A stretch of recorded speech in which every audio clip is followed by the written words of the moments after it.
Hello दोस्तों, तो आज हम एक नए टॉपिक के बारे में बात करेंगे जिसका नाम है गर्भ निरोधक। और गर्भ निरोधक किसे कहते हैं, गर्भ निरोधक रोकने के कौन कौन से उपाय है, कौन कौन सी विधियां हैं, इन सब के बारे में हम फुल डिटेल से आज हम पढ़ेंगे। तो बने रहे वीडियो के अंत के साथ।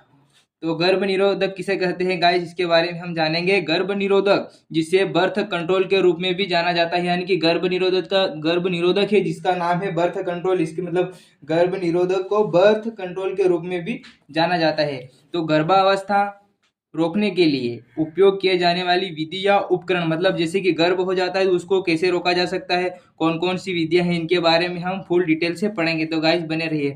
तो गर्भ निरोधक के प्रकार, गाइस गर्भ निरोधक कितने प्रकार के होते हैं, इनके बारे में हम फुल डिटेल से पढ़ेंगे। देखिए गाइस, फर्स्ट विधि है गर्भ निरोधक के प्रकार में बैरियर विधि। तो इसके बारे में हम फुल डिटेल से पढ़ेंगे। यह नर और मादा सेक्स कोशिकाओं, शुक्राणुओं और अंडाणु के बीच एक अवरोधक यानी कि गाइस रोकने का प्रयोग करने की विधि है। यानी कि जो नर है, जो पुरुष का शुक्राणु है और महिला का अंडाणु, उसको रोकने की यह एक विधि है। यह शुक्राणुओं को अंडाशय तक पहुंचने से रोकती है। इस प्रकार यह विधि निषेचन को रोकती है। तो गाइस आपको समझ में आ गया होगा। अब इसकी हम देखते हैं सेकंड विधि। सेकेंड विधि नहीं गाइस, ये अभी हमारा इसका मतलब बैरियर विधि का उपयोग रह गया था, इसके बारे में पढ़ना बाकी है, तो अभी पढ़ेंगे। तो उपयोग कंडोम, यह यौन संक्रमण से बचाता है। यानी कि जो गाइस, यानी कि मेल फीमेल का जो कंडोम होता है नहीं, ये हमको रोगों से मतलब लड़ने के लिए सुरक्षा प्रदान करता है। यानी कि अगर अगर इससे मतलब गाइस ये एड्स से रोग से सुरक्षा मिलती है। किससे एड्स से रोग से सुरक्षा मिलती है, तो गाइस कंडोम से हमें एड्स से रोग से सुरक्षा मिलती है।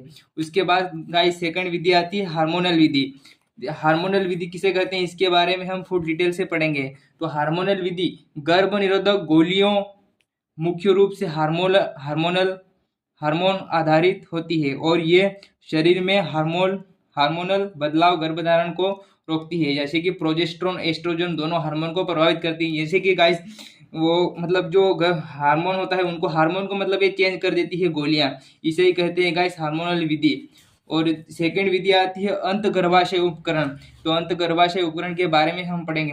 अंत गर्भाशय डिवाइस, IUD, मतलब अंत गर्भाशय को गाइस हम शॉर्ट फॉर्म में कह सकते हैं IUD। एक टी आकार या हुंडलित प्लास्टिक संरचना है जिसमें तांबा या हार्मोन होता है। जैसे कि गाइस जो महिला की योनि होती है उसमें टी आकार का एक वो डाल देते हैं, जिससे गाइस वो निषेचन नहीं हो पाता है। इसका यही मतलब है कि अंतर्गर्भाशय उपकरण, यानी कि यह गाइस महिलाओं में लगाया जाता है।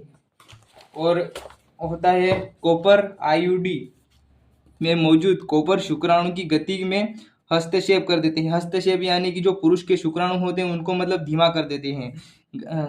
गर्भधारण को रोकती है, इसीलिए वह अंडे तक नहीं पहुंचती है और उसे निषेचन नहीं कर पाती है। उसके बाद गाइस फोर्थ आती है प्रजनन जागरूकता पद्धति। तो प्रजनन जागरूकता के बारे में हम पढ़ेंगे। प्रजनन जागरूकता पद्धति में मासिक धर्म चक्र के संबंध में प्रजननक्षम दिनों का अनुमान लगाना और फिर उन दिनों असुरक्षित संभावों को बचाना शामिल है। तो उसके बाद आ जाती है गाइस पांचवी विधि, शल्य चिकित्सा विधि। यह विधि बहुत मतलब फेमस है, इसके बारे में हम पढ़ेंगे और आजकल के युग में यही विधि की जाती है। तो सबसे प्रभावी गर्भ निरोधक विधि है नसबंदी, मतलब यानी कि गाइस शल्य चिकित्सा को हम नसबंदी के नाम से भी जानते हैं। तो निषेचन को रोकने के लिए पुरुष और महिला दोनों का शल्य चिकित्सा द्वारा ऑपरेशन किया जाता है और महिलाओं में इस प्रक्रिया को, यानी कि जिसे कि गाइस शल्य चिकित्सा महिला में कर रहे हैं तो उसे ट्यूबेक्टोमी कहा जाता है, और यही अगर पुरुषों में किया जाता है तो वेसेक्टोमी कहा जाता है। उसके बाद आता है परहेज। तो संभोग से परहेज करना, यानी कि निष्कासन, शुक्राणु निकलने से पूर्व योनि से शिशन को बाहर निकाल लेना, यानी कि गाइस ये तो आप तो समझ ही गए होंगे। और उसके बाद ये हमारा चैप्टर खत्म होता है। मिलते हैं अगले चैप्टर के साथ।